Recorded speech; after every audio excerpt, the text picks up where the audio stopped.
आज मुझे ये भी आपसे डिस्कस करना है बच्चों कि आखिरकार जो मैं पढ़ाने जा रहा हूँ, जो भी चीज़ अभी पढ़ाऊँगा उसमें किन बातों का ध्यान रखना है। मैं बिल्कुल बेसिक से शुरू करने जा रहा हूँ। जैसा कि मैंने प्रॉमिस किया था कि जो बच्चे 9th में भी हैं, जिन्होंने फ़िज़िक्स जस्ट अभी 9th की पढ़नी शुरू की है, वो भी इस वीडियो पर को देख सकते हैं। तो यहाँ पर उन बच्चों के लिए मैं एक सजेशन है मेरा जिनको पहले से कुछ आता है। ऐसा हो सकता है उनको लगेगा यार ये तो बहुत छोटी चीज़ें हैं, ये तो मुझे पहले से ही आती हैं। तो इस कारण से आप कॉन्टिन्यूटी को ब्रेक मत करिएगा इन वीडियो में। ये मैं अपनी क्लास में भी बच्चों बोलता हूँ, मैं जिस क्लास में भी पढ़ाता हूँ उन क्लासेस में भी बोलता हूँ, खासकर जो ड्रॉपर बैच होते हैं ना, उनमें ये बात बोलता हूँ कि ऐसा होगा बच्चों, आपको लगेगा कि ये चीज़ आपको आती है, इस चक्कर में क्या होगा, आप थोड़ा कम कंसंट्रेशन से पढ़ोगे, आप उसको कैजुअल लोगे, आप इसको स्किप कर सकते हो। उससे दिक्कत क्या होती है बच्चों, कॉन्टिन्यूटी ब्रेक होती है, और वो कॉन्टिन्यूटी ब्रेक होना हमारे लिए बहुत नुकसानदायक होती है। तो बच्चों आज की क्लास स्टार्ट करते हैं, लेक्चर 1। और आज की क्लास में हमें देखना क्या है, हमें स्टार्ट, जैसा कि मैंने आपको बताया था कि हम लोग जो शुरू करने जा रहे हैं वो है unit and dimension. Unit and dimension lecture 1 में हम क्या पढ़ेंगे वो एक बार आप देखिएगा। तो फिजिक्स, सबसे पहले जाहिर सी बात है फिजिक्स पढ़ा रहा हूँ तो फिजिक्स की डेफिनेशन से ही शुरू करूँगा। और एक बात और बता दूँ, जो भी मुझे बच्चे जानते हैं वो इस बात को बहुत अच्छे से जानते होंगे कि सर डेफिनेशन पर बहुत फोकस करते हैं। तो फिजिक्स स्टार्ट कर रहा हूँ तो क्यों ना फिजिक्स की डेफिनेशन से स्टार्ट करूँ। फिजिक्स की डेफिनेशन क्या होती है सोचिएगा, मैं बता देता हूँ। फिजिक्स की डेफिनेशन होती है कि फिजिकल क्वांटिटी से शुरू करते हैं। Physical quantity it is use to measure physical phenomena. जो फिजिकल फिनोमिना हो रहे हैं ना बच्चों, उनको यूज़ करने के लिए फिजिकल क्वांटिटी बनाई जाती है। फॉर एग्जांपल मैं बात करूं इलेक्ट्रिक फील्ड, आगे चल करके आप पढ़ेंगे इलेक्ट्रिक फील्ड। तो इलेक्ट्रिक फील्ड को मेज़र करने के लिए फिजिकल क्वांटिटीज़ बनाई गई। कौन कौन सी? Electric field intensity, electric potential, ये उसको मेज़र करने के लिए फिजिकल क्वांटिटी बनाई गई है। और क्या चीज़ें हो सकती हैं? बहुत सारी चीज़ें। कौन कितनी तेज़ी से भाग रहा है, ये फिजिकल फिनोमिना है। इसको मेज़र करने के लिए क्या बनाया गया है? वेलोसिटी। तो ये है फिजिकल क्वांटिटी। अब कोई कहता है कि इमोशनल, मैं ना बहुत डर गया, तो उसको मेज़र कर पाओगे क्या? कितना भैया, कितना डर गए? तो नहीं भाई, वो तो उसको मेज़र नहीं कर सकते हो, तो that is not a physical quantity. उसके करस्पॉन्डिंग कोई फिजिकल क्वांटिटी नहीं बनाई गई है। तो जाहिर सी बात है फिजिकल क्वांटिटी, अगर हम किसी भी फिजिकल फिनोमिना को क्वांटिफाई कर रहे हैं, उसको मेज़र कर रहे हैं, उसके लिए हम फिजिकल क्वांटिटी को बनाते हैं। ठीक, आगे बढ़ते हैं बच्चों। अगली बात है कि मेज़रमेंट। जब मैंने ये बात बोली ना आपको कि किसी भी फिजिकल फिनोमिना को मेज़र करने के लिए फिजिकल क्वांटिटी बनाई जाती है, तो आपका दिमाग में प्रश्न आएगा कि मेज़रमेंट क्या होता है। मेज़र तो तब करेंगे जब आपने मेज़रमेंट पढ़ाया हो, वो तो आपने पढ़ाया ही नहीं है। बिल्कुल सही बात है। तो देखते हैं मेज़रमेंट क्या होता है। तो मेज़रमेंट, तो फिजिकल, मैं यहाँ पर था कि मेज़रमेंट किसे कहते हैं। तो ध्यान से सुनना, बहुत सिंपल सी चीज़ है मेज़रमेंट। मान लीजिए मैंने आपसे कहा कि आप अपने भाई की हाइट बताइए, इस पेन को ले जाइए और इस पेन को ऐसे ऐसे मेज़र करिए। एक पेन, फिर 2 पेन, फिर 3 पेन, फिर 4 पेन। ध्यान से सुनना, ठीक है। तो आपने हाइट बताई मुझे, आपने कहा सर मेरे भाई की हाइट जो है ना वो 15 पेन है। किसी ने कहा कि मेरे भाई की हाइट 16 पेन है। किसी ने कहा मेरे भाई की हाइट सर 17 पेन है। किसी ने कहा मेरे भाई की हाइट 14 पेन है। ऐसे तो बोलोगे। तो यहाँ से 2 बातें समझ में आती हैं। पता है क्या? पहली बात बच्चों, मेज़रमेंट है क्या? थोड़ा दिमाग लगाना, जरा सोचना। Measurement is comparison of physical quantity with a standard one. एक स्टैंडर्ड चीज से physical quantity, height of the brother का कंपैरिजन इज मेज़रमेंट। मतलब एक पेन हाइट कितनी? 15 पेन। इसका मतलब वो क्या कहना चाह रहा है? वो ये कहना चाह रहा है कि इस पेन से 15 टाइम्स हाइट है मेरे भाई की। तो मेजरमेंट की डेफिनेशन आ चुकी है, पता है क्या मेजरमेंट की डेफिनेशन है? देखो जरा, measurement is the comparison of a quantity with a standard reference of the same physical quantity।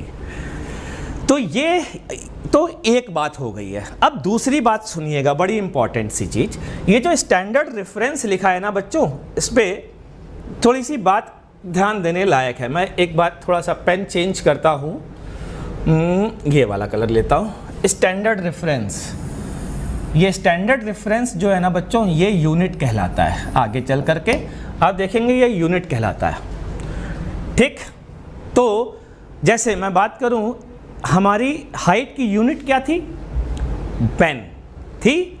और आप क्या कह रहे थे? हाइट की वैल्यू, किसी के ब्रदर की हाइट आ रही थी 16 पेन, किसी की आ रही थी 15 पेन, ऐसे तो आ रही थी। तो ध्यान से सुनना, फिजिकल क्वांटिटी को कैसे लिखा जा सकता है? मेरे हिसाब से ये है न्यूमेरिकल वैल्यू, इसको बोलते हैं न्यूमेरिकल वैल्यू, ठीक। और ये है क्या है? यूनिट। ये है बच्चों यूनिट। तो किसी भी फिजिकल क्वांटिटी को कैसे रिप्रेजेंट किया जा सकता है? n इंटू यू से, n इंटू यू से। आई बात समझ में? n इंटू यू से रिप्रेजेंट कर सकते हैं, जहाँ n क्या है? न्यूमेरिकल वैल्यू, u क्या है? यूनिट। इस तरीके से किसी भी फिजिकल क्वांटिटी को रिप्रेजेंट किया जा सकता है। अब बात आती है, एक बंदे ने कहा कि सर मेरे पास ये पेन नहीं था। मैंने कहा फिर? मैंने कहा इस डब्बे से मैंने भाई की हाइट मेज़र करी। मैंने इस डब्बे से शुरू किया, ऐसे ऐसे ऐसे ऐसे ऐसे, और इस तरीके से मैंने अपने भाई की हाइट निकाली। मैं कहा अच्छा तू पेन ले जा भाई, पेन से भी बता दे, डब्बे से भी बता दे। तो उस बंदे ने कहा क्या? ध्यान से सुनना बच्चों। उस बंदे ने कहा कि ये बॉक्स, मतलब इस बॉक्स का साइज, ठीक है, इसने मेजर किया। इसने कहा 20 बॉक्स। जब मैंने अपने भाई की हाइट मेजर करी ना सर, तो वो 20 बॉक्स आ रही थी। मैंने कहा अच्छा पेन से कितनी आ रही थी? कि पेन से आ रही थी 16 पेन, 16 पेन। तो 20 बॉक्स और 16 पेन, इसका मतलब बराबर होंगे बच्चों। अरे भाई बॉक्स से मेजर किसकी हाइट की? अपने भाई की ना, उसी भाई की कह रहे हैं, भाई तो चेंज नहीं हुआ ना। तो सेम भाई की हाइट अगर बॉक्स से मेजर करते हैं तो 20 बॉक्स, अगर पेन से मेजर करते हैं तो 16 पेन। दैट मीन्स आज के बाद मैं कह सकता हूं n इंटू यू कॉन्स्टेंट रहेगा। मतलब अगर आपने यूनिट चेंज की तो पहली यूनिट में अगर न्यूमेरिकल वैल्यू 1 है, दूसरी यूनिट में न्यूमेरिकल वैल्यू 2 है, तो मैं कह सकता हूं n1u1 equals to n2u2, n1u1 equals to n2u2। Clear है बच्चों? तो ये है इंपॉर्टेंट बात जो मेजरमेंट से रिलेटेड मुझे आपको बतानी थी। अब मैं आगे बढ़ता हूँ। एक बात फिर से बोल रहा हूँ कि जिनको ये बहुत बेसिक लग रहा हो वो थोड़ा पेशेंस रखें।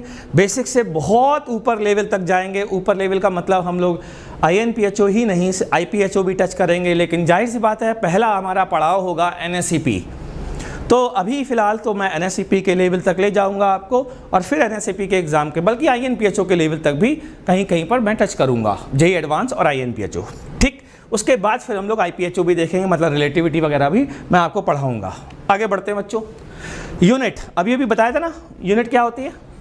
तो यूनिट की जरा परफेक्ट डेफिनेशन देख लेते हैं। Standard measure of a physical quantity. तो मैंने पेन कहा, बन गया। तो दिमाग में एक बात आती है, इसका मतलब सर इस पेन को यूनिट बना सकते हैं लेंथ की? तो मैं कहा यार लग तो रहा है बना सकते हैं। तो अगर मैंने इस पेन को यूनिट बनाया और मैंने अमेरिका में मेरा एक दोस्त है उसको फ़ोन किया, मैंने कहा यार ये बताओ तुम्हारे भाई की हाइट कितनी है? उसने कहा कैसे बताऊं कि जो मेरे पास पेन है। लैग आ रहा है बच्चों? सर लैग बहुत आ रहा है।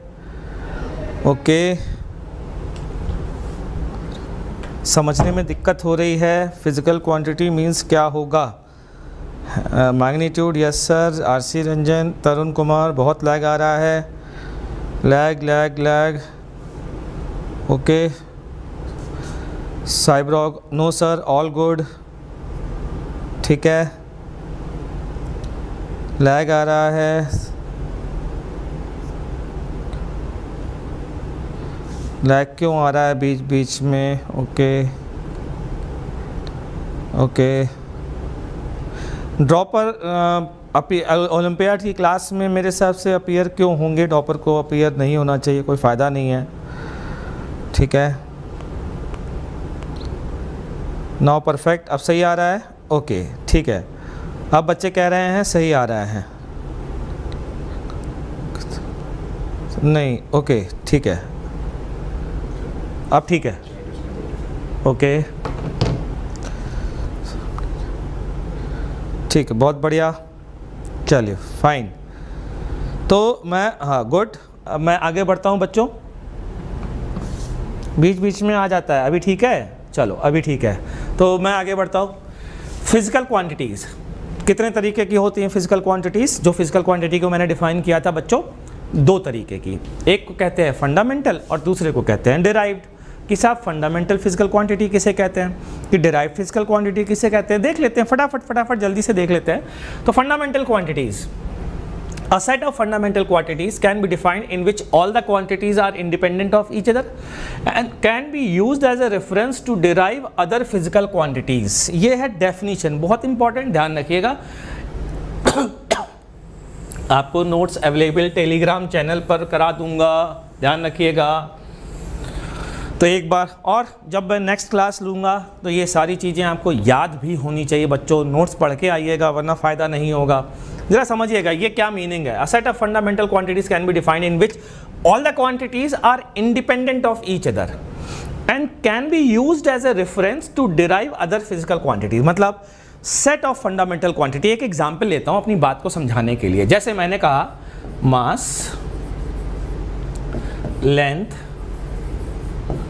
टाइम, क्या ये set of fundamental physical quantity हो सकता है? तो चेक करना है बहुत आसान, पता है कैसे? बहुत आसानी से आप चेक कर सकते हैं। आपको सिर्फ ये करना है बच्चों, क्या मास की मदद से लेंथ और टाइम में कोई रिलेशनशिप ला सकते हैं? मतलब मास का कोई फॉर्मूला ऐसा बना सकते हैं जो केवल लेंथ और टाइम पर डिपेंड कर रहा हो? आपको पता चलेगा नहीं, ऐसा कोई फॉर्मूला नहीं होता। भाई लेंथ और टाइम से मास कैसे निकाल पाएंगे? ऐसा कोई फॉर्मूला एग्जिस्ट ही नहीं करता है। लेंथ अपॉन टाइम तो वेलोसिटी है, ज़्यादा से ज़्यादा एक्सीलरेशन आ जाएगा। फोर्स के लिए आप फोर्स है नहीं यहाँ पर पिक्चर में, तो ये सब इंडिपेंडेंट हैं एक दूसरे से। अगर इंडिपेंडेंट हैं तो ये फंडामेंटल फिजिकल क्वांटिटी हो सकते हैं। यस, ये सेट फंडामेंटल फिजिकल क्वांटिटी का हो सकता है। अगला आते हैं सर, लेंथ है, टाइम है, वेलोसिटी है, ये तीन है। क्या ये सेट फंडामेंटल फिजिकल क्वांटिटी का सेट हो सकता है? सोचिए, ये सेट फंडामेंटल फिजिकल क्वांटिटी का हो सकता है क्या? सोचना जरा ध्यान से। अगर लेंथ और टाइम की यूनिट पता हो, लेंथ और टाइम की यूनिट पता हो, या यूं कहें कि इनमें से कोई एक फिजिकल क्वांटिटी से या किसी दो फिजिकल क्वांटिटी की मदद से क्या तीसरी फिजिकल क्वांटिटी को डिराइव किया जा सकता है? आंसर है yes. Length upon time equals to velocity. मतलब ये आपस में रिलेटेड हैं, और हैं तो ये फंडामेंटल नहीं हो सकते, fundamental set of physical quantity नहीं हो सकते। चलिए अगला क्वेश्चन पूछते हैं, देखते हैं कितने लोग बता पाते हैं। फोर्स, मोमेंटम, वेलोसिटी, जरा वेलोसिटी नहीं, फोर्स, मोमेंटम, इसको रब करता हूं मैं जरा। फोर्स, मोमेंटम एंड टाइम, क्या ये सेट है फंडामेंटल फिजिकल क्वांटिटी का? चेक करो जरा। फोर्स, मोमेंटम, टाइम, क्या ये, फटाफट जल्दी से बताओ, सोचो, क्या ये fundamental set of physical quantity है? मैं कमेंट देखता हूं आप लोग के।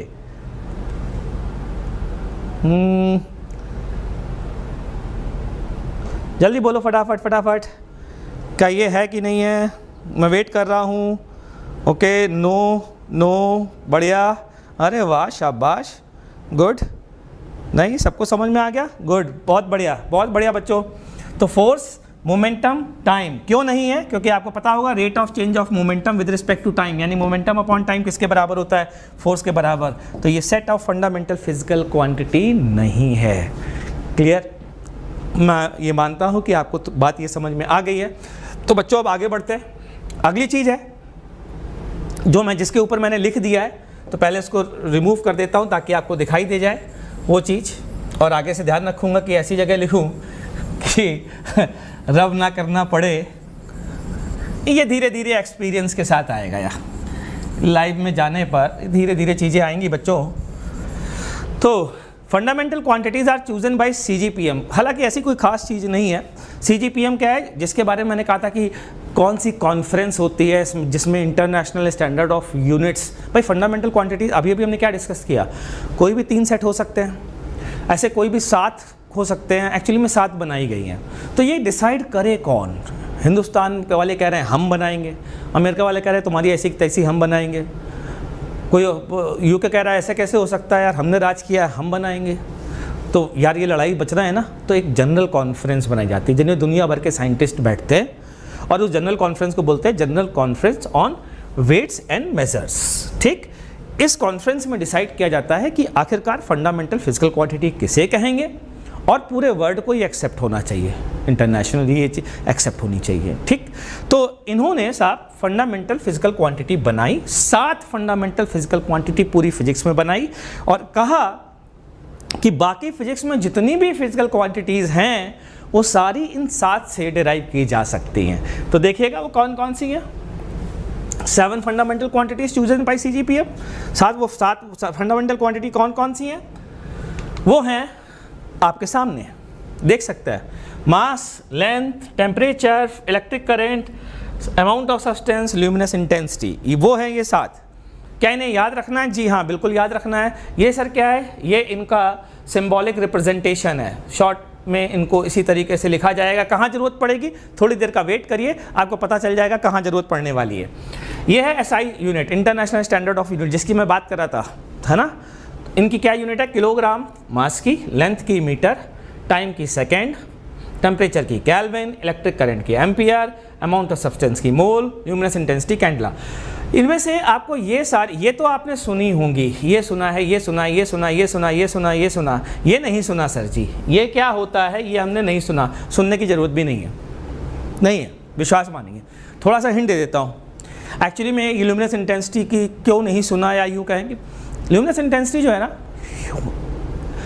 जो जैसे मान लो ये इंटेंसिटी है जो लाइट की मुझे दिख रही है, ठीक, जब इसको कैलकुलेट किया गया तो ये पाया गया ऐसा ज़रूरी नहीं है कि जो इंटेंसिटी ज़्यादा हो वो आँखों में भी ज़्यादा दिखे, ऐसा ज़रूरी नहीं है ना, क्योंकि हम तो विजिबल, हमारी रेंज होती है ना फिक्स वेवलेंथ की, तो ज़रूरी नहीं है कि हाई इंटेंसिटी एक्चुअल में आँखों को भी हाई इंटेंसिटी दिखे, ब्राइटनेस ज़्यादा दिखे, ऐसा ज़रूरी नहीं है। तो उसके लिए जो आँखों को ज़्यादा ब्राइट दिखती है उसके लिए कोई नई फिजिकल क्वांटिटी बनाई गई है, and that physical quantity is luminous intensity, जो कंपेयर करती है कि इस चीज़ की आंखों को दिखने वाली इंटेंसिटी जो है, मतलब कौन सी चीज़ ज़्यादा चमकदार दिखेगी, किसको कैसे मेज़र करें, तो ल्यूमिनस इंटेंसिटी से मेज़र करें। एक छोटी सी हिंट है, छोटी सी बात है, आपके सिलेबस में नहीं है लेकिन फिर भी मन में तो आता है ना, यार सर ये ल्यूमिनस इंटेंसिटी कभी सुनी नहीं है। तो बच्चों ये हैं 7, इन 7 से सारी की सारी बाकी की जितनी यूनिट्स है ना सब डिराइव की जा सकती है। ये फंडामेंटल क्वांटिटीज़, इनकी यूनिट क्या है आपके सामने लिखी हुई है, इनसे बाकी की सारी यूनिट डिराइव की जा सकती है। तो डिराइव करी जाए, बिल्कुल की जाए, कि देखते हैं SI unit, international standard of units. इसमें ये जो लाइन है ना, ये मैंने अभी ऐड करवाई थी यार, जनरली मैं पढ़ाता था तो ये लाइन मैंने ऐड कराई है। 2018 में बहुत बवाल हुआ है, बहुत बड़ी बात हुई है, ये बहुत इंटरेस्टिंग सी बात है, और हमारी जो बुक्स है ना वो अपडेट नहीं होती हैं, ये दिक्कत है। 2008 SCV क्या है? SCV है concept of physics bye SC Verma. मैं इसको SCV बोलूँगा भाई, तो क्योंकि बड़ा कोटा में यार ये फेमस रहता है ये वर्ड, SCV सब बोलते हैं। तो कॉन्सेप्ट ऑफ फिजिक्स बुक है, SC वर्मा साहब ने लिखी है, बहुत ही महान फिजिक्स के ऑथर हैं, बहुत महान फिजिक्स के बंदे हैं। इन्होंने एक किताब लिखी है और इसमें जो यूनिट्स की डेफिनेशन दी है कि मास, जो 1 किलोग्राम मास है वो एक्चुअल में है क्या, मतलब जो से स्टैंडर्ड बोला गया था। जैसे मैंने कहा था ना बच्चों कि 15 पेन, तो पेन तो आपको दिख रहा है, वैसे अगर कोई कह रहा है 10 kg तो उसमें से 1 kg कहाँ रखा है, कहाँ है, कैसा है, ये यूनिट, ठीक, ये SCV में दिया हुआ है सबके बारे में। लेकिन अब आज की डेट में वो डेफिनेशंस नहीं हैं, चेंज हो गई हैं। उसके लिए आप चाहें तो गूगल पर SI यूनिट सर्च करिएगा, SI यूनिट सर्च करने पर आपको मिल जाएगा, और ना मिले तो मुझे बता दीजिएगा, मैं डिस्क्रिप्शन में उस वेब पेज का लिंक डाल दूंगा या टेलीग्राम चैनल में उस वेब पेज का लिंक डाल दूंगा। तो आज की जो रीसेंट डेफिनेशंस हैं यूनिट्स की, हालांकि सिलेबस में नहीं है लेकिन पता तो होनी चाहिए ना, वो आपको वहाँ मिल जाएगी। ठीक, कई लोगों के दिमाग में एक बात और आ रही होगी, सर आपने एक नाम तो लिया नहीं जो SCB में लिखा हुआ है, सप्लीमेंट्री यूनिट्स। 2 सप्लीमेंट्री यूनिट्स होती हैं कि कौन कौन सी, कि अगर आपको याद हो, एंगल एक फिजिकल क्वांटिटी होती है और सॉलिड एंगल एक फिजिकल क्वांटिटी होती है, इनकी यूनिट सप्लीमेंट्री यूनिट्स कहलाती हैं। बच्चों रेडियन और स्टे रेडियन, मुझे पता है ये बात, लेकिन पता है ये 2009 में ये भी चेंज हो गया है 2009 में, लेकिन अपनी बुक्स अपडेटेड नहीं है, जैसा मैं हमेशा कहता रह रहा हूँ। लेकिन आप ओलंपियाड की प्रिपरेशन कर रहे हैं ना, तो आपको पता होना चाहिए, इसलिए मैं बता भी रहा हूँ कि एंगल की यूनिट आज की डेट में होती है। मुझे याद आया कि वेलोसिटी जो होती है डिस्टेंस अपॉन टाइम, है ना, तो कह सकता हूँ unit of distance upon unit of time. Unit of distance SI unit में क्या होती है? मीटर। तो ये क्या आ गया? मीटर पर सेकेंड हो गया। तो यूनिट ऑफ वेलोसिटी हो गई मीटर पर सेकेंड। ठीक, तो यह है डिराइव्ड यूनिट का कमाल। अच्छा जी, अगली चीज़ आती है डायमेंशंस। डायमेंशंस क्यों? क्योंकि बहुत सारी यूनिट्स जब आप निकालोगे तो आपको ज़रूरत पड़ेगी, पता है क्या सोचने की, मैं बताता हूँ क्या सोचने की। एक बार पीछे आता हूँ तब आपको बेहतर समझा पाऊँगा। मान लीजिए यहाँ तो पूछा किसी ने यूनिट ऑफ वेलोसिटी, फिर किसी ने कहा अच्छा यूनिट ऑफ एक्सीलरेशन बताइए, तो आप कहोगे SI unit of acceleration equals to unit of velocity divided by unit of time. बहुत बोरिंग नहीं हो रहा यार? बहुत ज़्यादा नहीं लिखना पड़ रहा है? तो ये जो ज़्यादा लिखना पड़ रहा है ना, यूनिट ऑफ वेलोसिटी फिर से लिखा unit of distance upon unit of time, unit of time का स्क्वायर आ जाएगा। इतना लंबा लंबा कौन लिखेगा यार? तो जैसे ये बात हमको परेशान कर रही है वैसे दुनिया वालों को परेशान किया। तो उन्होंने फिर एक चीज़ बनाई, उन्होंने कहा डायमेंशन की काम क्या कर रहा है। मेरे हिसाब से अगर यूनिट ऑफ एक्सीलरेशन चाहिए तो आपको, अगर मेरे हिसाब से यही तो पता करना है कि इतना लंबा लिखने की ज़रूरत नहीं है। फंडामेंटल क्वांटिटीज़ कितनी थी? 7 थी कि नहीं थी? इन 7 में एक्सीलरेशन, इन 7 में कैसे किस पर डिपेंड कर रहा है, यही तो मायने रख रहा है ना यार। तो अगर ये किसी छोटे से एक्सप्रेशन से बता दिया जाए तो आय हाय हाय कितना मज़ा आएगा, कितना आराम मिलेगा। मुझे तो बहुत ज़्यादा मिलेगा, इतना लिखना पड़ रहा है यार, है ना। तो वो क्या तरीका है, उसके लिए आया डायमेंशंस। What is dimensions? तो डायमेंशंस की पहले डेफिनेशन देखते हैं, फिर समझते हैं। When a physical quantity is expressed in terms of fundamental quantities, it is written as a product of different powers of those quantities. जैसे अभी थोड़ी देर पहले एक्सीलरेशन लिखा था, unit of acceleration is unit of distance divided by unit of time का square. यही बात आई थी, बढ़िया। तो क्या किस चीज़ की जरूरत पड़ी थी? तो किसी ने कहा यूनिट ऑफ डिस्टेंस की पावर क्या आई थी सर? 1। यूनिट ऑफ टाइम की पावर क्या आई थी? -2 आई थी ना पिछले वाले एग्जाम्पल में। तो वो उसी को डायमेंशन कहते हैं। The exponent of the base quantity that enters into the expression is called the dimension of the physical quantity in that base। समझिए जरा क्या कहना चाह रहा हूं। जैसे अभी हमने इतना लंबा लिखा था SI यूनिट ऑफ वेलोसिटी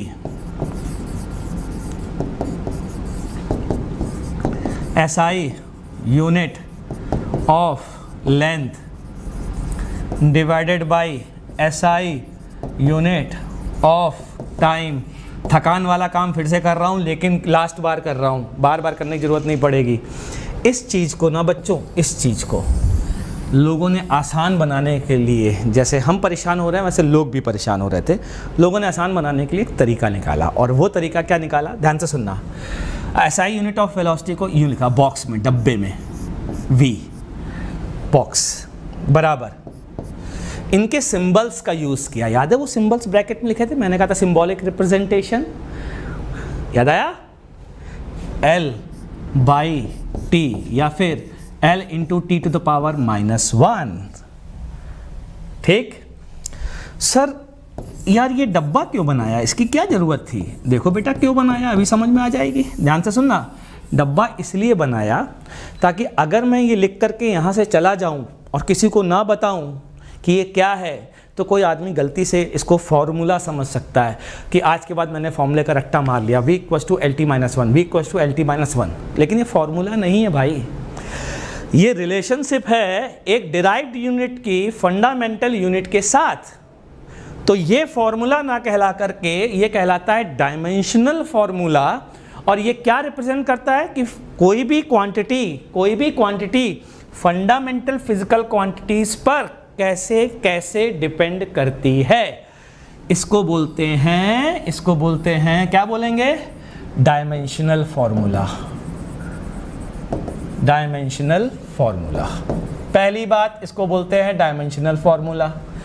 दूसरी बात, इसको रीड कैसे करते हैं वो भी तो बताइए गुरुजी। देखिए जरा रीड कैसे करते हैं, बताते हैं आपको। ये एक example, find dimension of velocity, मैंने लिख ही दिया है तो फटाक से वही चीज़ लिखता हूँ, v LT माइनस 1, ये पहुँच गए। अब रीड देखना, या तो आप ऐसे बोल दीजिए कि dimensional formula of velocity, dimensional formula of velocity is LT minus 1, LT की पावर माइनस 1। एक और चीज़ बोल सकते हैं, पता है क्या, डायमेंशन, ध्यान से सुनना बच्चों, dimension of velocity in length is 1, in time minus 1 and 0 in all other base quantities। base बोले तो fundamental quantities।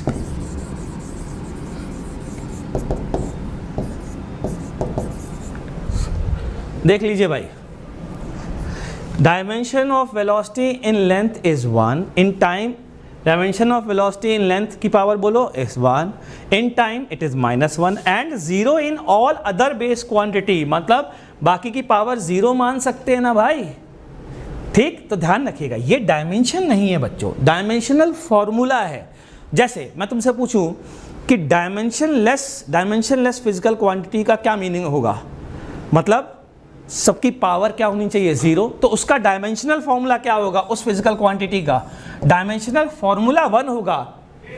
और डायमेंशन क्या होगी सब सारी फंडामेंटल फिजिकल क्वांटिटीज में 0, और डायमेंशनल फॉर्मूला क्या होगा 1। क्यों? क्योंकि लेंथ की पावर 0, मास की पावर 0, सबकी पावर 0, किसी की पावर 0 1 होता ना यार भाई।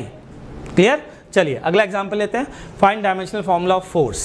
जरा फोर्स पे जरा समझते हैं। हमने फोर्स का फॉर्मूला क्या पढ़ा बच्चा party, F equals to ma, यही पढ़ा है, आपने पढ़ा है, बढ़िया बात है।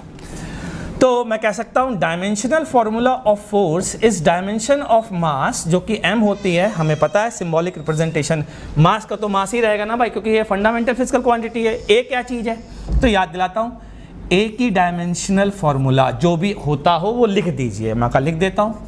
a का डायमेंशनल फॉर्मूला मैं लिख सकता हूँ v का डायमेंशनल फॉर्मूला अपॉन t, और v का डायमेंशनल फॉर्मूला हमने अभी पढ़ा है m LT minus 1 divided by t, या फिर dimensional of force is MLT minus 2। मेरे साथ साथ करिएगा, ध्यान रखिएगा, जो भी क्वेश्चन मैं करूँगा वो क्वेश्चंस आप मेरे साथ साथ करिएगा।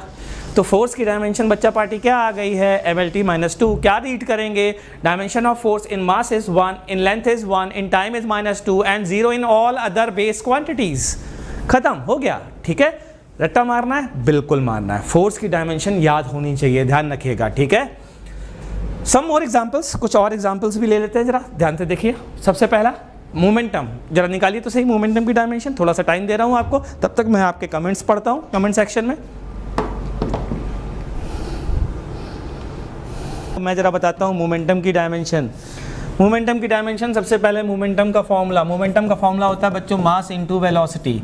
तो डायमेंशन निकालने के लिए मैंने ये ब्रैकेट लगा दिया। ब्रैकेट का मतलब क्या है, डायमेंशनल फॉर्मूला।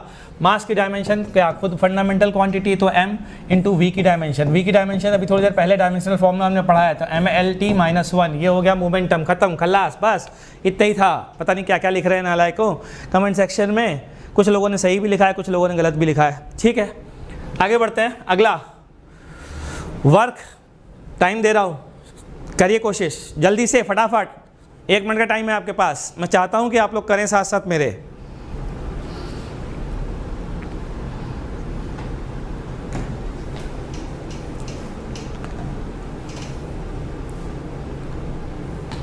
फटाफट work work work work comment section में लाओ वर्क की डायमेंशन।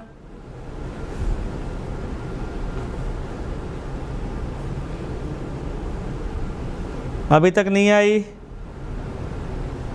वर्क की डायमेंशन कमेंट सेक्शन में? हाँ आया ना, बहुत बढ़िया, शुरू हो गया। चलिए ठीक है, वर्क देखते हैं। पहला जो कमेंट भेजेगा उसके बाद मैं बताना शुरू कर दूंगा, पहले ही बता दे रहा हूँ, ठीक है।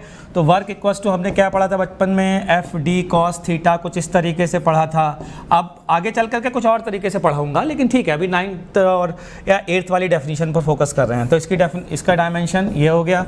कॉस थीटा डायमेंशनलेस क्वांटिटी है। फोर्स की डायमेंशन, डी की डायमेंशन, डी एक डिस्टेंस है। फोर्स की डायमेंशन अभी थोड़ी देर पहले मैंने कहा था याद कर लो भैया, तो याद हो गई मुझे, तो अब आप भी याद कर लीजिएगा, इंटू एल।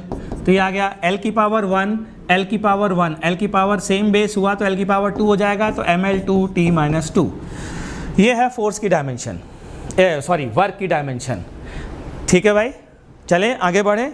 ठीक, आगे बढ़ते हैं।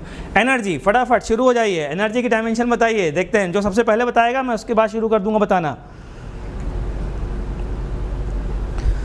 एनर्जी की एनर्जी की एनर्जी की एनर्जी कौन कौन सी पढ़ी है आपने? काइनेटिक एनर्जी पढ़ी सर हमने, तो पोटेंशियल एनर्जी भी पढ़ी है हमने, तो सर बहुत सारी एनर्जी पढ़ी है। अरे किसी की निकाल लो यार। चलो अच्छा देखते हैं। एनर्जी का डायमेंशनल फॉर्मूला हाफ mv² से शुरू कर देता है, ठीक है। Half dimensionless physical quantity, number है mv² LT-1 का होल स्क्वायर। कितना आया? ml² T-2। अरे सर ये तो वही आ गया जो वर्क का था। नहीं था यार, वर्क और एनर्जी की डायमेंशन सेम होगी, ये आपको पता होना चाहिए। दोनों की यूनिट सेम होती है, जूल। ठीक, आगे बढ़ते हैं बच्चों। प्रेशर, फटाफट शुरू करिए। प्रेशर निकालिए। बहुत प्रेशर है आपके ऊपर, बहुत सारा प्रेशर है, जल्दी से प्रेशर की डायमेंशन बताइए, dimensional formula of the pressure. All kinds of energy, RC Ranjan कह रहे हैं all kinds of energy same as work. बिल्कुल सही, ठीक है। प्रेशर की यूनिट तो अभी तक बताई नहीं यार। प्रेशर की जो सबसे पहले बताएगा उसके बाद मैं शुरू कर दूंगा। अभी तक नहीं बताया, क्या कर रहे हो यार, जल्दी करो। प्रेशर की यूनिट, प्रेशर की यूनिट, प्रेशर की यूनिट बताइए बताइए बताइए। प्रेशर, बहुत प्रेशर है मेरे ऊपर, वो वाला प्रेशर नहीं भाई। Pressure is force upon area. Dimension of force बच्चा पार्टी अभी याद करने को बोला था, mlt-2। एरिया बोलिए l², ये हुआ l²। ये बेस और ये बेस सेम है, तो ये ऊपर जाएगा तो l⁻² होगा। तो क्या होगा? mlt-2 l। ओहो रबर कहाँ है यार, ये l की पावर -2। तो बचा क्या? ml-1 t-2। ये है डायमेंशन ऑफ प्रेशर। ठीक है, चलिए आगे बढ़ते हैं जरा और देखते हैं कुछ और भी चीज़ें। अरे वाह, एक क्वेश्चन और पढ़ा था, मैं तो सोच रहा था सारे क्वेश्चन खत्म हो गए। जल्दी से बताइए, पावर की डायमेंशन क्या होगी? पावर की डायमेंशन, पावर की डायमेंशन, पावर की डायमेंशन, टेन।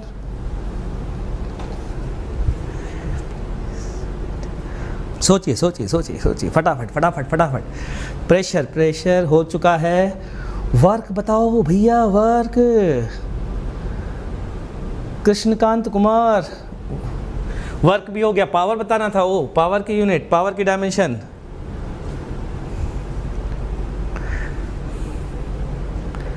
तो ठीक है, अब शुरू करते हैं। Power is rate of doing work. तो पावर का dimensional formula is dimensional formula of work divided by dimensional formula of time. ठीक है जी। तो वर्क का डायमेंशनल फॉर्मूला क्या होता है? अभी तो निकाला था यार, क्या? ml2t-2। अरे mlt-2 हो गया फोर्स इंटू डिस्प्लेसमेंट, तो l ऊपर और आ गया ना यार। ये आ गया ml² t-3। ये है पावर का डायमेंशनल फॉर्मूला, ml² t-3। ठीक है जी, सही है, सही लिखा है। ठीक, आगे बढ़ते हैं बच्चा पार्टी। तो अगले क्वेश्चन पर आते हैं। सम इंपॉर्टेंट क्वेश्चन खत्म, some important points regarding dimensions. जरा देखिएगा, angle is a dimensionless quantity. सबसे पहला पॉइंट, एंगल एक डायमेंशनलेस क्वांटिटी होनी भी चाहिए। याद करिए मैंने क्या बताया था, 2009 में चेंज किया एसआई यूनिट ने, रेडियन सप्लीमेंट्री यूनिट चेंज ऐसे किया कि रेडियन भी एक्सेप्टेबल है, गलत नहीं माना जाता। लेकिन एंगल की डेफिनेशन क्या होती है बच्चों, एंगल इक्वल्स टू होता है arc upon radius, arc upon radius. अगर किसी भी दो लाइंस के बीच का एंगल मेजर करना है तो क्या पढ़ाया गया आपको, जहाँ पर इंटरसेक्शन पॉइंट है वहाँ से कोई भी आर रेडियस, किसी भी रेडियस का एक सर्कल ड्रॉ करिए, सर्कल की जो लेंथ उसके अंदर ट्रैप हो जाएगी उसको कहेंगे आर्क। और ये जो एंगल थीटा है that is S upon R. S की यूनिट, अगर मैं यूनिट की बात करूँ या डायमेंशन की बात करूँ तो एंगल की डायमेंशन क्या आएगी बच्चा पार्टी, ये लीजिए एस की डायमेंशन, आर की डायमेंशन, एस की डायमेंशन, आर की डायमेंशन, दोनों की डायमेंशन एल, तो ये क्या आ गया 1। 1 का मतलब डायमेंशन 1 नहीं है, 1 का मतलब डायमेंशनल फॉर्मूला 1 है भाई। इसकी डायमेंशन कितनी है, 0। In all physical quantities it has 0 dimension. ठीक है, चलिए आगे बढ़ते हैं। तो सर इससे क्या होगा, अरे इससे क्वेश्चन पूछ लेते हैं यार लोग। कैसे, देखो क्वेश्चन, ओहो क्वेश्चन के ऊपर लिख दिया मैंने, चलो कोई बात नहीं, मैं इसको रब कर देता हूँ ताकि आपको दिख जाए। और वैसे भी एंगल आपने पढ़ा हुआ है इसलिए ये हटा भी दूंगा तो कोई बहुत ज़्यादा फर्क नहीं पड़ेगा, मैथ्स की चीज़ थी। ये उड़ गया। ठीक है, चलिए तो आपसे पूछा गया, क्वेश्चन पढ़िए जरा, find dimensions of A and K in the following equation where Y and X and T, y, x and t represent displacement along y axis, displacement along x axis and time respectively। ठीक, अब इन्होंने dimension पूछी साहब। सबसे पहली चीज़ ये क्या है बच्चा पार्टी, ये है, ये जो चीज़ आपको दिख, ओहो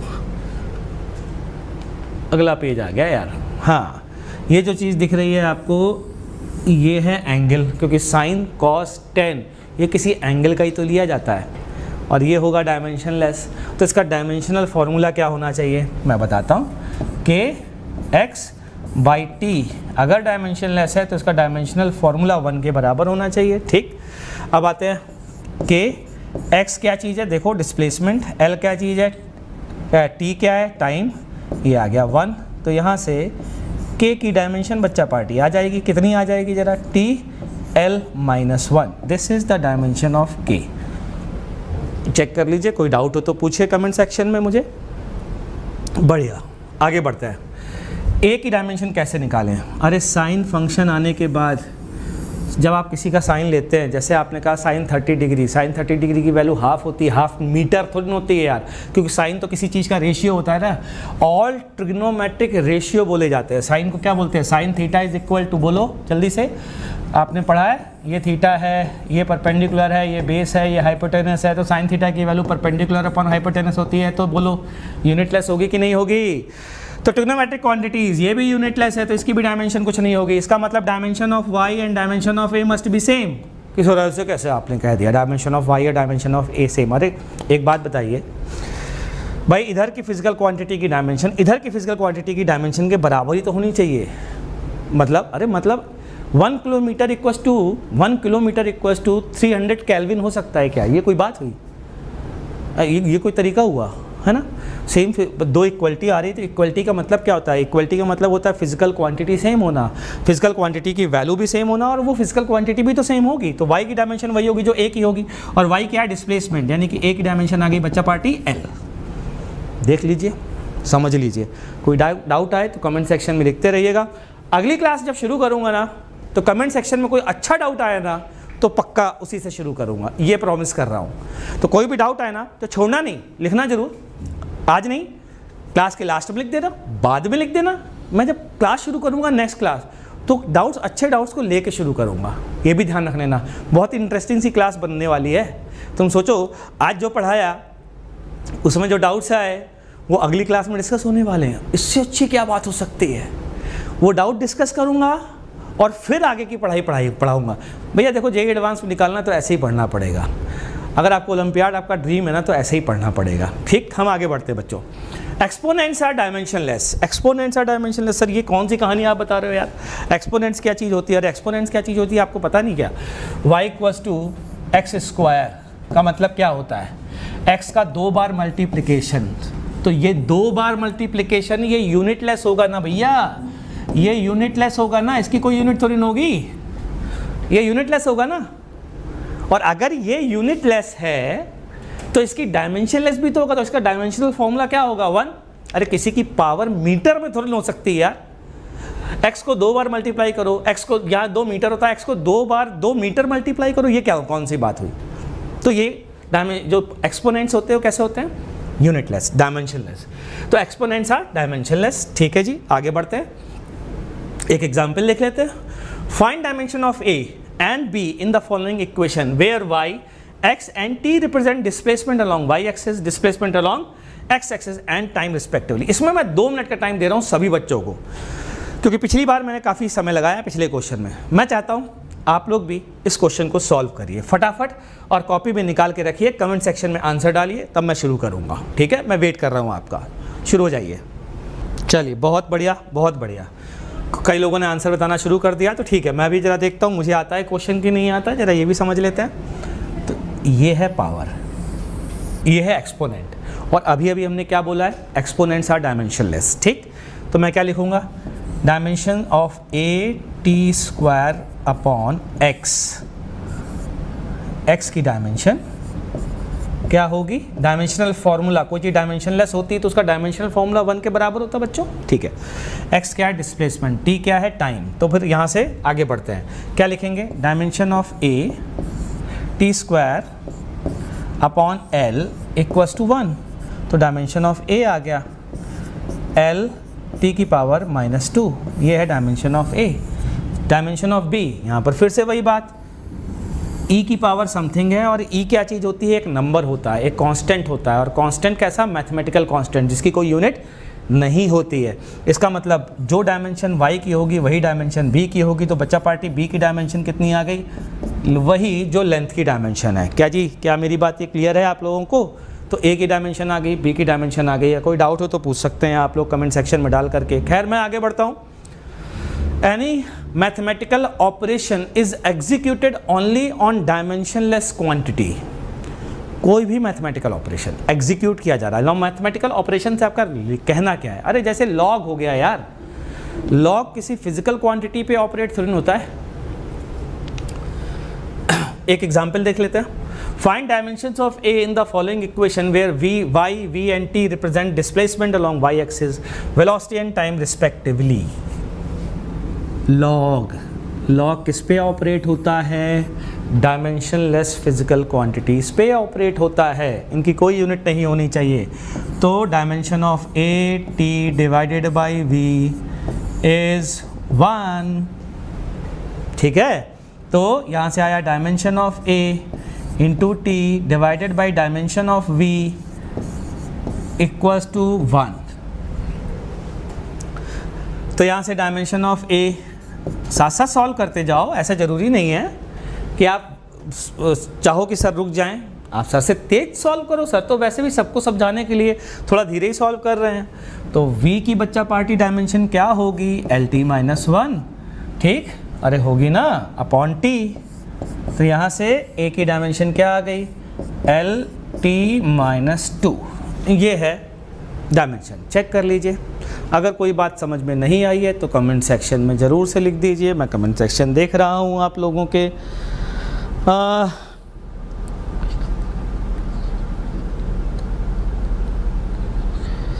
एक बच्चे ने पूछा है सर क्या मैं मैकेनिक्स केवल 2023 जेई एडवांस के लिए ये कवर कर सकता हूँ, थोड़ा मैकेनिक्स कमज़ोर रह गया है। नहीं भैया, कोई ज़रूरत नहीं है, आपको आराम से मैकेनिक्स क्या आप सारे टॉपिक ही कर सकते हैं यहाँ से। ठीक है, जेई के लिए भी कर सकते हो, और अच्छी खुशी की बात क्या है, आप सब जानते हो यार, INPHO का सिलेबस और जेई का सिलेबस सेम ही है। IPHO के लिए आपको थोड़ा बहुत एक्स्ट्रा पढ़ना पड़ेगा, थोड़े प्रैक्टिकल्स करने पड़ेंगे, और आपको रिलेटिविटी भी पढ़नी पड़ेगी। रिलेटिविटी भी मैं पढ़ाऊंगा, पहले बता दे रहा हूँ। अगर आपका सिलेक्शन INPHO में हो जाता है तो सर आपको रिलेटिविटी भी पढ़ाएंगे।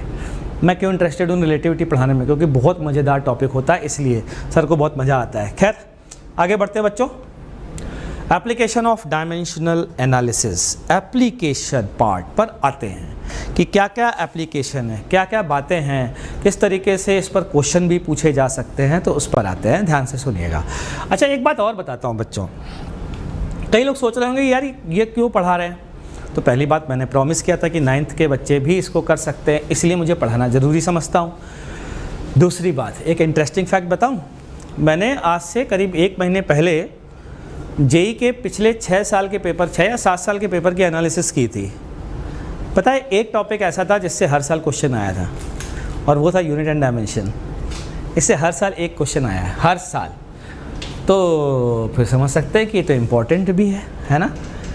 खैर, to check the validity of an equation using principle of homogeneity of dimension according to which only some same physical quantities can be added और सब्ट्रैक्टेड। तो केवल सेम फिजिकल क्वांटिटी ऐड की जा सकती हैं और सब्ट्रैक्ट की जा सकती हैं। ये है प्रिंसिपल ऑफ होमोजेनिटी। और इससे क्या चेक करते हैं? Validity of an equation. मतलब सर, अरे मतलब समझना, मतलब समझाता हूँ, चिंता मत करो, मतलब बताता हूँ। जैसे मैंने कहा x equals to a plus B. Principle of homogeneity क्या होता है, ध्यान से सुनना। कि अगर मैं आपसे बोलूँ 10 लीटर पानी में 40 संतरे ऐड कर दिए गए या 2 दर्जन संतरे ऐड कर दिए गए, तो बताइए कितना टेम्परेचर होगा। क्या इस क्वेश्चन का कोई मीनिंग है? या 10 लीटर पानी में 50 मीटर की डिस्टेंस यदि ऐड कर दी जाए तो कितने अमाउंट का चार्ज मिलेगा? अजीब सा लग रहा है? ऑब्वियसली अजीब सा लगेगा भी, because only same physical quantities can be added और सब्ट्रैक्टेड।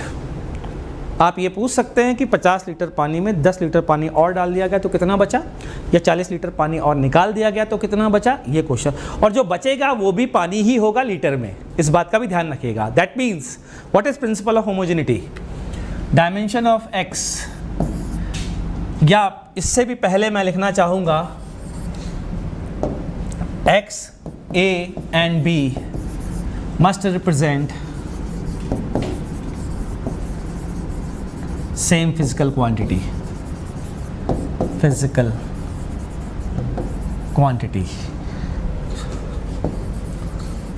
तो बच्चा पार्टी unit wise, obviously unit wise, क्योंकि बी जो है वो 2-3 चीज़ों का प्रोडक्ट भी हो सकता है ना। तो क्या मैं कह सकता हूँ dimension of X must be same as dimension of A must be same as dimension of B? Obviously must be same as dimension of A plus B. वो तो होना ही था। अब देखो जरा क्या फ़ायदा है, यहाँ पर मैंने ए लिख दिया बच्चों, बी लिख देता हूँ। क्या फ़ायदा है इस ब्रैकेट के लिखने का? कई लोग सोच रहे थे कि यार स्क्वायर ब्रैकेट तो ऐसे स्टाइल मारने के लिए लिखा जाता है। नहीं लिखा जाता बच्चों स्टाइल मारने के लिए। इस स्क्वायर ब्रैकेट का पूरा अच्छा सा मीनिंग होता है। ये देखो, अगर मैं ये फॉर्मूला ऐसे ही लिख देता, ठीक है, और आपको मीनिंग नहीं पता होता, मैथमेटिकल इसको अगर आप समझते तो आप क्या बोलते हैं? आप कहते हैं यार ये क्या वाहियात चीज़ है, b equals to A plus B कैसे हो सकता है? फिर आप कह रहे हो a equals to A plus B, फिर आप कह रहे हो x, ये क्या चल रहा है यार? अब आपको नहीं लगेगा, आप, क्योंकि इसका मतलब ये नहीं है कि b equals to A plus B, इसका मतलब ये है कि dimension of b is same as dimension of a plus B. ये इसका मीनिंग है। क्लियर है बच्चों? स्क्वायर ब्रैकेट का पर्पस समझ में आया? ठीक है। अब इन्होंने एक एग्जाम्पल, दूसरा एग्जाम्पल है जो ज़रा पूछा गया है हमसे, उसको पढ़ लेते हैं। इसको थोड़ा सा हटा देते हैं। हाँ जी, ये लीजिए साहब। Check validity of equation using principle of homogeneity of dimension. वो कह रहे हैं कि प्रिंसिपल ऑफ होमोजेनिटी से इस इक्वेशन की वैलिडिटी चेक करिए कि ये वैलिड इक्वेशन है कि नहीं है। देख लेते हैं भाई। एस की डायमेंशन बोलिए एल, अच्छा यू टी की डायमेंशन बोलिए यू टी, यू है वेलोसिटी, मतलब L T minus 1 into T, तो टी की पावर -1 टी की पावर +1 गायब हो गया, एल बचा। अच्छा हाफ ए टी स्क्वायर की डायमेंशन बोलिए, हाफ ए टी स्क्वायर की डायमेंशन, हाफ डायमेंशन लेस, ए की एल टी -2 और ये आ गया टी स्क्वायर, तो बताइए क्या बचा? केवल एल बचा। अरे वाह, इसकी डायमेंशन, इसकी डायमेंशन, इसकी डायमेंशन सेम है, तो हमने इसका मतलब प्रिंसिपल ऑफ होमोजेनिटी से इसकी वैलिडिटी चेक कर ली है। मतलब ये ध्यान से सुनना, यहाँ एक थोड़ा सा दिक्कत है। यहाँ थोड़ी सी गड़बड़ कर जाते हैं ज़्यादा ओवर एक्साइटमेंट के चक्कर में लोग।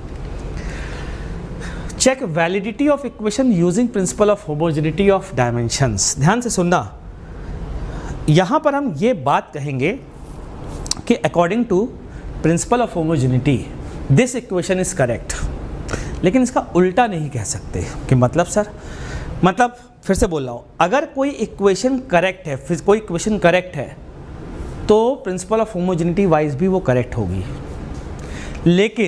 लेकिन अगर कोई equation principal of homogeneity dimension wise correct है तो ज़रूरी नहीं है कि फिजिकली वो इक्वेशन करेक्ट हो। सर क्या कहना चाह रहे हैं आप, ज़रा थोड़ा डिटेल में समझाते हैं। बिल्कुल, देखिए अगला क्वेश्चन देख लीजिए। Check validity of equation using principle of homogeneity. ज़रा ये चेक करिए।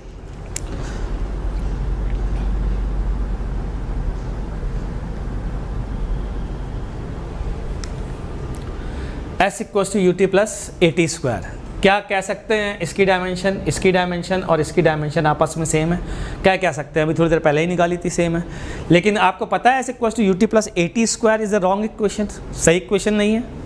हाफ AT स्क्वायर सही इक्वेशन होती है, ये बात पता है। तो देखो क्या हुआ ये कि इक्वेशन एक्चुअल में गलत है, लेकिन अगर हम प्रिंसिपल ऑफ होमोजेनिटी से चेक कर रहे हैं तो क्या हो रहा है, तो ये सही दिख रही है। तो उल्टा मतलब अगर इनकरेक्ट होता, प्रिंसिपल ऑफ होमोजेनिटी से चेक करने पर इनकरेक्ट होता तो गारंटी है कि इक्वेशन इनकरेक्ट है, लेकिन करेक्ट होने पे गारंटी नहीं है कि इक्वेशन करेक्ट है।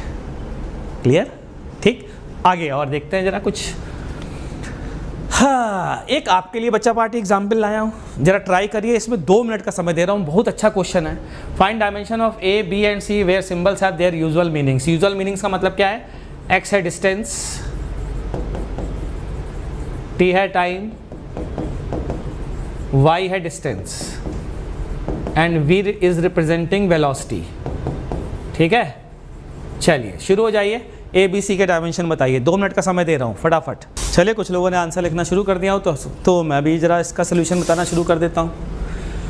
अरे भैया, ये तो बहुत भारी क्वेश्चन लग रहा है यार। Dimension of x must be same as dimension of AT must be same as dimension of BV divided by C plus TY। ठीक है, ये तो पहली बार में सही है जो मैंने समझाया था। तो देखो, A की डायमेंशन तो इस इक्वेशन से आती हुई दिख रही है। डायमेंशन ऑफ x L हो गया, डायमेंशन ऑफ A पता नहीं, T की डायमेंशन T है, तो A की डायमेंशन बच्चा पार्टी क्या आ गई, LT-1। ये है A की डायमेंशन। ठीक है। ओहो सर, इसको कैसे संभालें? तो देखो ज़रा, इसको पकड़ लो, इसको। ये 2 चीज़ों का एडिशन है बच्चा पार्टी, ये 2 चीज़ों का एडिशन है। या दैट मीन्स यहाँ से एक रिजल्ट लिखा जा सकता है कि dimension of C must be same as dimension of TY। आय हाय हाय, क्या बात है। T की डायमेंशन T, Y की डायमेंशन L, तो ये हो गया T की पावर 1 और L की पावर 1। ठीक, इसकी डायमेंशन भी आ गई साहब। और अगर इसकी आ गई है तो यहाँ पर मैं ये लिखता हूँ, ध्यान से देखना जरा बच्चों, ये होगा BV अपॉन C या TY, क्योंकि ये बात भी याद करो, इन दोनों के समेशन की डायमेंशन वही होगी जो इसकी अकेले की होगी, जो इसकी अकेले की होगी। तो ये लिख सकते हैं ना बच्चा पार्टी। ज़रा इसको पकड़ लो आप। तो dimension of B, dimension of velocity divided by LT equals to ये डायमेंशन ऑफ L। तो यहाँ पर क्या आया बच्चा पार्टी, ऊपर लिख देता हूँ यार, dimension of B equals to L square into T divided by dimension of V। Dimension of V क्या है, LT-1। तो ये कितना आ गया, L, और ये आ गया T स्क्वायर। तो ये है dimension of B, L into T square, ये डायमेंशन ऑफ B है। देखें जरा किसी के आंसर मैच कर रहा है कि नहीं कर रहा है। अरे वाह, शाबाश, बहुत बढ़िया।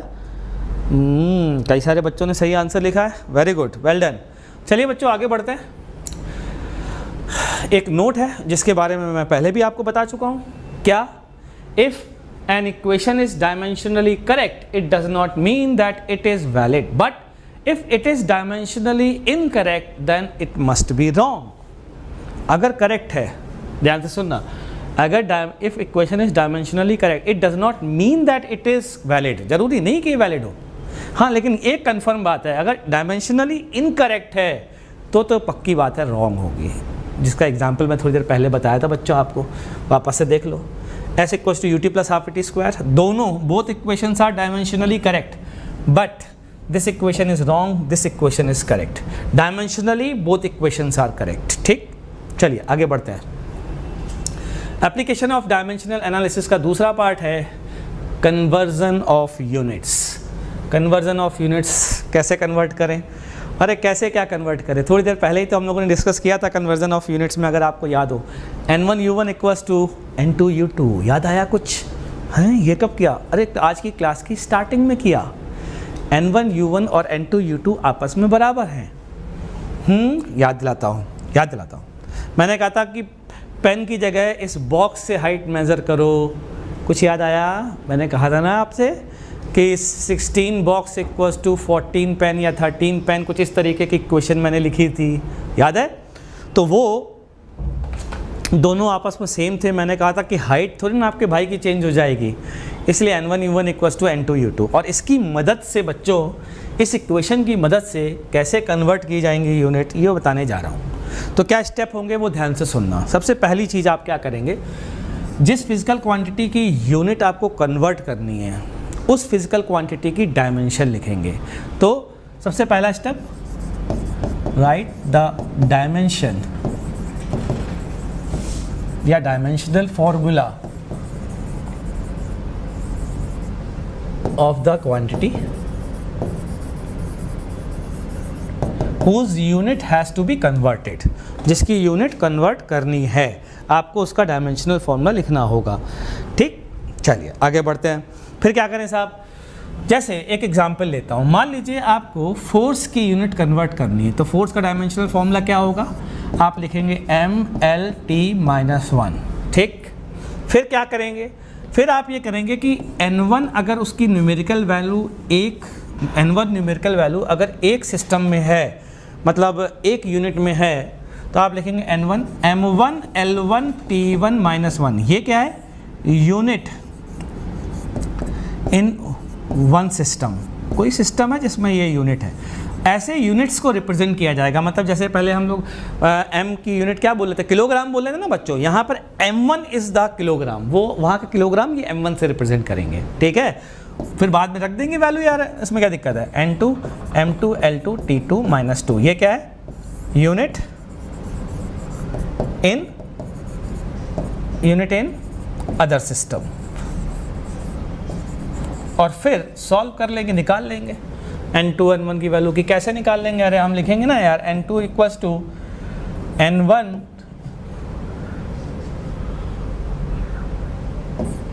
m1 by m2 L1 by L2 और T1 by T2 to the power -2। बस ये कर लेंगे। ये सब जो है नंबर्स आएंगे, क्योंकि रेशियो है, तो n1 और n2 में आपस में रिलेशनशिप आ जाएगी। यही तो चाहिए अपन को। इसमें एक चीज़ आप लोग ध्यान रखिएगा बच्चों, इसमें एक जल्दीबाजी में कई लोग गैस कर लेते हैं। कई लोग ऐसे सोचते हैं कि यार ये होगा और ये आंसर आएगा।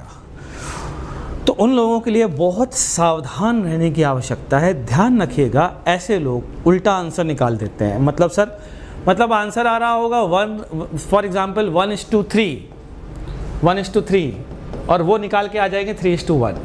और एक ऑप्शन ये होगा, एक ऑप्शन ये होगा, तो जाहिर सी बात है आपका ऑप्शन तो गलत ही माना जाएगा ना बच्चों। ठीक है ना? तो समझते हैं ज़रा, ये तो हो गई बात। अब ज़रा समझते हैं कि एक एग्जाम्पल लेकर के कि कैसे कन्वर्ट किया जाए। तो कन्वर्ट 1 मीटर पर सेकेंड टू CGS सिस्टम। ना व्हाट इज़ CGS सिस्टम?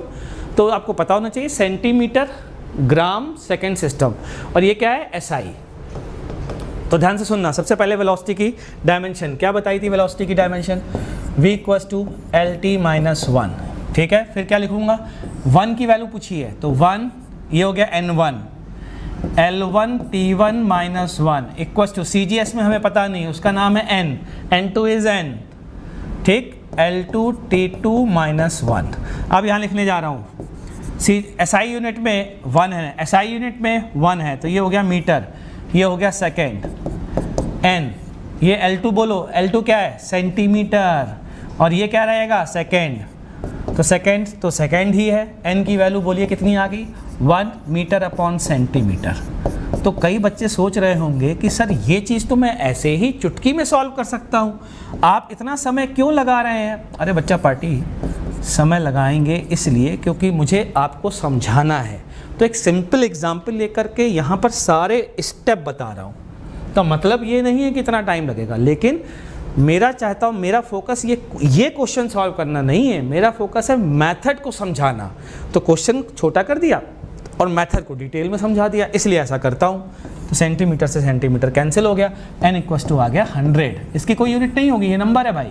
तो क्या लिखेंगे, 1 मीटर पर सेकेंड इक्वल्स टू 100। आगे बोलिए 100 CGS सिस्टम में क्या, सेंटीमीटर पर सेकेंड। बहुत बढ़िया है। तो सिंपल सा जरा सा बिल्कुल क्वेश्चन था। अगले पे आते हैं जरा। अगला क्वेश्चन क्या है, convert 1 joule to CGS system. जरा इसको आप ट्राई करिए, आपको 2 मिनट दे रहा हूँ, फटाफट ट्राई करिए और बताइए कितनी वैल्यू आ रही है। चलिए मैं भी निकाल के देखता हूँ, ठीक है। 1 जूल टू CGS सिस्टम। सबसे पहले 1 जूल क्या है, सर ने क्या पहला स्टेप बताया था, एनर्जी है ना। तो सबसे पहले एनर्जी की डायमेंशन याद करता हूँ, फोर्स इंटू डिस्टेंस, सर ने पहले ही बताई थी, ml2t-2। याद आया, इसका मतलब 1 joule 1 m1 l1 square t1 minus 2 equals to n times m2 l2 square t2 minus 2। यहाँ से n की वैल्यू देखते हैं क्या आया। m1 क्या चीज़ है, m1 बोलिए CGS यूनिट में 1 किलोग्राम, और m2 नीचे आएगा किसमें, ग्राम, बंद कर दिया ब्रैकेट में। l1 मीटर में है और l2 CGS सिस्टम में किसमें है, सेंटीमीटर में, इसका स्क्वायर आया। फिर आया t1 है सेकेंड और t2 भी है सेकेंड, पावर -2, ये हो गया गायब। ठीक, तो ये हो गया कैंसिल, ये ख़त्म। जरा इनको सही करते हैं। तो n की वैल्यू 1 किलोग्राम को लिखा 1000 gram divided by gram, into metre को लिखा 100 सेंटीमीटर डिवाइडेड बाई सेंटीमीटर। बच्चा पार्टी जिंदा हो, जिंदा बने रहना। n इक्वल्स टू, ये है 10⁻³ और ये है 10⁻⁴। कितना आया, n इक्वल्स टू 10⁻7। और कुछ लोगों का आया था -7, और सर ने बात कही थी कि नालायकों जल्दीबाजी मत करना वरना गलती होगी, रेशियो उल्टा आएगा, और आया भी। तो ध्यान रखिए 1 जूल इक्वल्स टू 10⁻7। कौन सी यूनिट, किलोग्राम नहीं, ग्राम, सेंटीमीटर का स्क्वायर, (10⁻⁻2। इसका एक नया नाम होता है अर्ग्स, इसको अर्ग से जाना जाता है। ठीक है, चलिए आगे बढ़ते हैं बच्चा पार्टी। हाँ, आगे तो हो गई ख़त्म, तो बहुत अच्छी बात है, ख़त्म हो भी जाना चाहिए क्योंकि टाइम भी हो गया ख़त्म। तो हम क्या करेंगे, पहले तो आप ये समझिए, आप क्या करेंगे, आप करेंगे power, force, gravitational constant G। एक ग्रेविटेशनल कांस्टेंट भी तो एक चीज़ होती है यार, बताई थी ना मैंने नहीं बताई, कोई बात नहीं बताई, ये फॉर्मूला तो पढ़ाया आपने, F इक्वल्स टू Gm1m2/r², पढ़ा है। ठीक, तो इसकी SI यूनिट में वैल्यू अगर 1 है तो CGS में क्या होगी, ये घर में खुद से प्रैक्टिस करके आइएगा नेक्स्ट क्लास में। और मैं आते ही आपसे क्वेश्चन दाग दूंगा, ध्यान रख लीजिएगा, इसी चीज़ पर बेस्ड दनादन 4-5 क्वेश्चन दाग दूंगा। तो तैयारी करके पूरी आइएगा बच्चों, ठीक है। नेक्स्ट क्लास में यूनिट एंड डायमेंशन कंप्लीट हो जाएगा, वेक्टर स्टार्ट हो जाएगा। अपने डाउट कमेंट सेक्शन में लिख दीजिएगा, उन डाउट को लेकर के ही शुरू करूँगा। तो टेलीग्राम चैनल में ये नोट्स आपको मिल जाएंगे, लेकिन ये मेरे नोट्स होंगे, आप अपने नोट्स बनाइए बच्चों। मैं पहले भी कह चुका हूँ, खुद के नोट्स बनाइए।